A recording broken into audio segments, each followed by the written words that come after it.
안녕하세요. 주양가족 여러분, 김성민 목사입니다. 오늘 하루도 주님께서 나와 함께 하심 믿고 성령의 은혜 가운데 승리할 수 있는 우리의 삶이 되어지기를 주의 이름으로 바랍니다. 오늘은 나귀 턱뼈도 쓰신다라는 제목으로 사사기 15장 9절에서 20절 말씀을 묵상하고자 합니다. 블레셋 사람들의 지배 아래서 그들의 눈치를 보던 유대 사람들은 블레셋이 자신들을 공격하는 이유를 알고 그들에게 굴복하여 삼손을 잡아 블레셋에게 넘겨주게 됩니다. 주의 교회 안에서도 세상의 힘에 위축되어 패배주의적인 신앙생활을 하는 성도의 모습, 그 모습이 우리의 모습들일 때가 많습니다. 그때마다 우리는 하나님께 시선을 돌리고 그분이 이루실 것을 믿어야 합니다.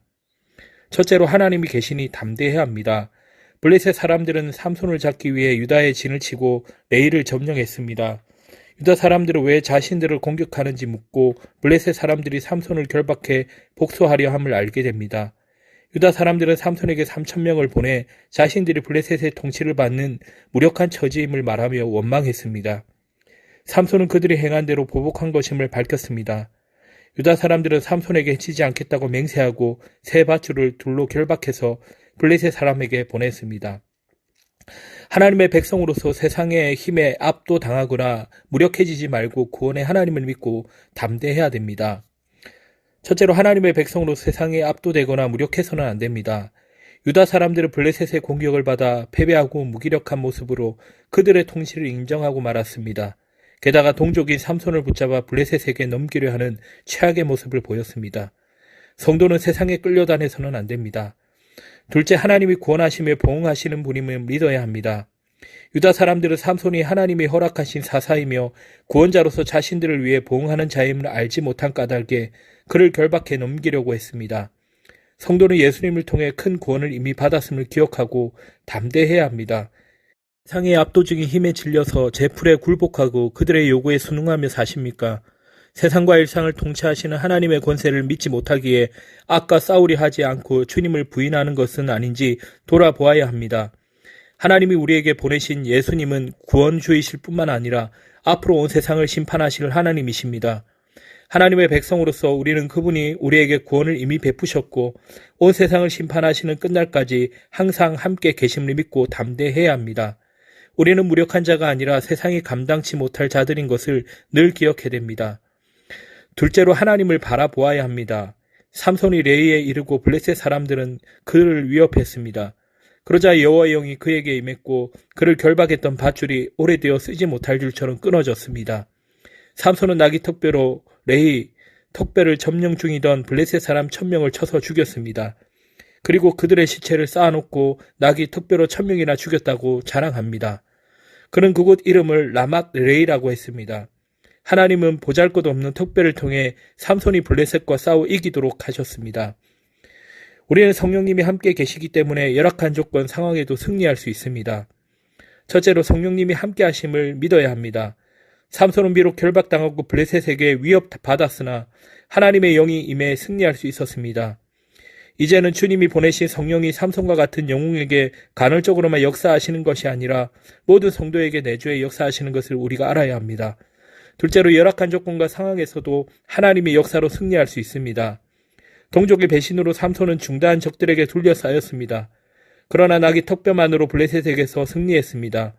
성도는 이처럼 하나님이 이미 예수 그리스도를 통해 베푸신 큰 구원과 승리를 확신하며 살아야 합니다. 우리는 성령의 시대를 살아가고 있습니다. 성령님은 하나님의 백성 안에 내주하셔서 떠나시지 않습니다.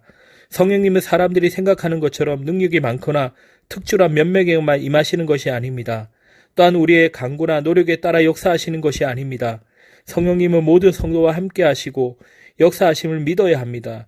많은 영적 전쟁에서 성도들이 주저앉는 이유는 자신의 열악한 환경과 조건에 주목하기 때문입니다. 예수 그리스도께서 이루신 풍성한 은혜와 능력이 이미 우리에게 주어졌음을 믿고 싸울 때에 성령으로 승리할 수 있습니다. 셋째로 하나님께 부르짖어야 합니다. 삼손은 싸움이 끝난 후 참을 수 없는 갈증을 느끼고 여호와께 부르짖었습니다. 하나님이 종을 통해 큰 구원을 베푸셨지만 자신이 갈증으로 인해 죽어 블레셋 사람에게 떨어지지 말 것이라고 했습니다. 삼손은 하나님의 구원하심과 할례 언약의 기초에 부르짖었습니다. 그러자 하나님은 샘을 터뜨려 물이 솟아나게 해 삼손이 마시도록 하셨습니다. 소생한 삼손은 샘의 이름을 에나고레라고 칭했습니다. 그리고 삼손은 사사로 20년간 통치하며 블레셋과 대적했습니다. 하나님의 약속을 통해 우리는 구원을 간구할 수 있고 또한 응답받을 수 있음을 믿어야 합니다. 첫째, 삼손은 하나님이 이미 그에게 허락하신 큰 구원의 역사와 자신이 할례를 받은 언약 백성임을 상기하며 기도했습니다. 이처럼 우리는 하나님의 베풀어 주신 구원과 약속의 기초에 간구할 수 있습니다. 기도할 때는 하나님의 역사하심과 자신의 정체성을 기억해야 합니다. 둘째로, 하나님이 우리의 부르짖음에 반드시 응답하실 것을 믿고 간구해야 됩니다. 삼손이 목마름을 인해 부르짖자 하나님이 샘을 터뜨려 그의 정신과 생명을 회복시켜 주셨습니다. 우리가 모든 일상에서 부르짖을 때마다 하나님이 신실하게 응답해 주심을 우리는 기억해야 합니다. 우리가 기도할 때 응답을 기대할 수 있는 것은 우리의 조건이나 열심 때문이 아닙니다. 우리를 향한 하나님의 은혜와 그분이 행하신 큰일 때문임을 기억해야 합니다. 우리는 하나님이 예수 그리스도를 통해 이루신 구원과 주신 약속으로 인해 거룩하신 하나님 앞에 나아가 간구할 수 있는 자가 되었습니다. 또한 기도할 때마다 예수 그리스도의 공로를 의지하면 반드시 응답받게 될 것을 확신할 수 있습니다. 주님은 우리가 구할 때 얻으며 찾을 때 찾게 되고 두드릴 때 열릴 것이라는 약속을 주셨습니다. 그러므로 끊임없이 기도해야 합니다. 우리는 은혜를 의지해야만 살 수 있기 때문입니다.